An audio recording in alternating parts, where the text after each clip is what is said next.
What we have here is maths, and the topic we are dealing with is indices. What is an indices? It's an algebraic expression that comprises base and power. Indices is derived from the term index. Index means an expression that comprises power. So if I have AM, it simply means the M here is my power, while the A is the base. This power is also called index, which the word indices came from, index. So expression that has power can be called an indices. So solving an indices, there are some basic laws we need to apply, like law of multiplication, division, and law of product power. So let's quickly go through them one by one.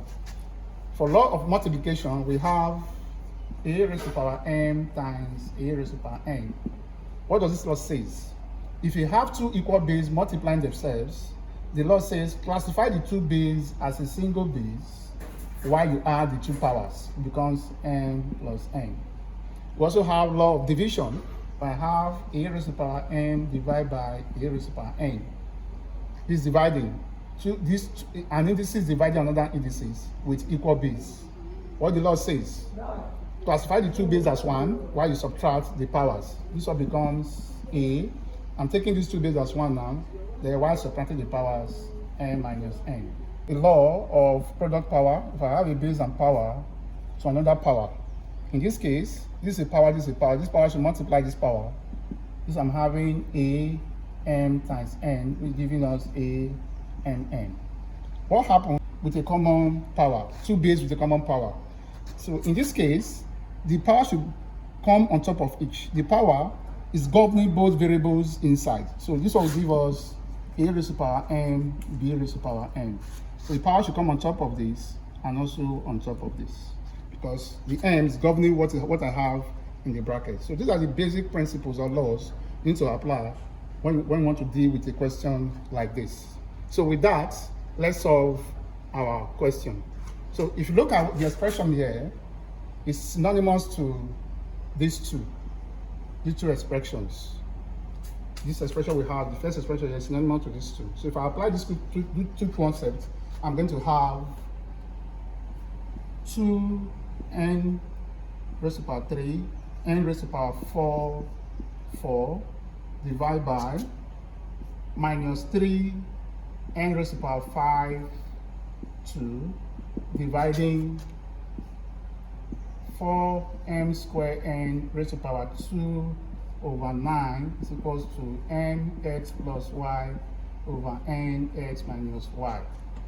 So let's apply the laws of indices now in both cases. So this will give us 2 raised to the power 4 n raised to the power 3 times of 4 n raised to the power 4 times of 4 over, the same thing will happen to the denominator, minus 3 raised to the power 2 times n raised to the power 5 times of 2 dividing 4 raised to the power 2 n raised to the power 2 times 2 n raised to the power 2 dividing 9 is equals to nx plus y over nx minus y. So let's simplify the expression we have. This one now implies 2 raised to the power 4 is 16, and 3 times of 4 is 12, n raised to the power 16, that is 4 times 4, over minus 3 squared is positive 9 times n raised to the power 10. Let's change it to times. So first of all, let's leave it as a divide. So I'm having 16 m raised to the power 4, which is 2 times 2 will give us 4. 4 raised to the power 2 is like 16. N raised to the power 2 over 9 is equals to mx plus y over nx minus y. So let us invert by changing the division to multiplication. This will now give us 16 m raised to the power 12, n raised to the power 16 over 9 n raised to the power 10 times, if I'm inverting, 9 will come up. I'm now having 9 over 16 n raised to the power 4 n raised to the power 2 is equals to mx plus y over nx minus y. So I can cancel out where applicable. So 9 can cancel 9, 16 can cancel 16. So I'm left with n raised to the power 12, n raised to the power 16 over n raised to the power 10 times, I'm left with 1 at the numerator over n raised to the power 4, n raised to the power 2 equals to nx plus y over nx minus y. So here, I need to apply now the laws of indices when we are multiplying and when we are dividing. So if you look at the expression here, n raised to the power 12 is dividing n raised to the power 4. So I can apply the law of indices to these two, law of division. The law says anytime you are dividing two equal bases, classify the base as 1 while you subtract the powers. If I should do that, I'm going to have m 12 minus 4. The base is now m, I'm subtracting the two powers. I will do the same for the denominator. These two, I'm multiplying these two while I'm divided by this. So when you multiply, the law say you add. When you divide, the law say you should subtract. So I will have n. Let's apply the concept of multiplication first. Now 10 plus of 2. Dividing n raised to the power 16 becomes minus 16. It's equals to nx plus y over nx minus y. So this one now implies, let's subtract 4 from 12, that will give us 8. I'm having n raised to the power 8 over 2. 10 plus 2 is 12. 16 from 12, that is minus 4.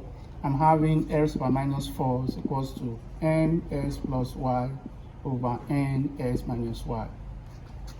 So if I should compare the two variables together, if I should compare my left-hand side with my right-hand side, you can see the two bases are the same. What does that imply? It implies that 8 is equals to x plus y.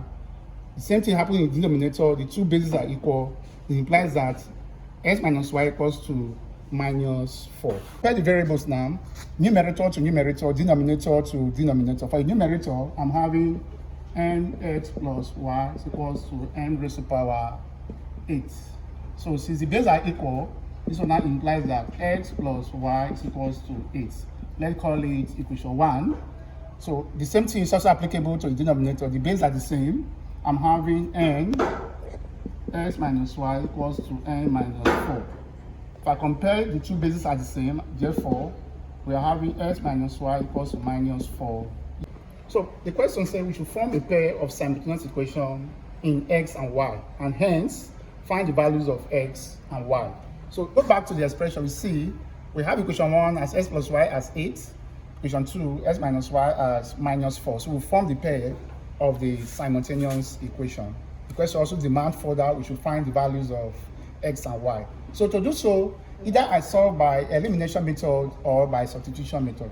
But from the expression, elimination will be better because we have positive y and negative y. So if we are adding both equations, that eliminates y from it. So let's write add equation 1 and 2. If that should happen, x plus x, that will give us 2x plus y minus y, that is 0, equals to 8 plus minus 4, that will give us 4. So if I add up, I'm having 2x as 4, therefore my x is now 4 over 2, which is simply 2.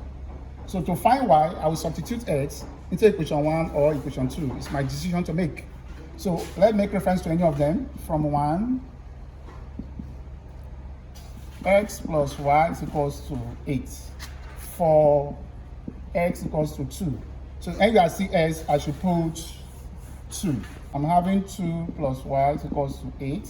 Therefore, my y is simply 8 minus 2, y is equals to 6.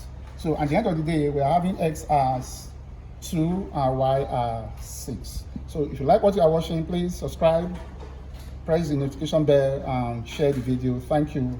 See you next time.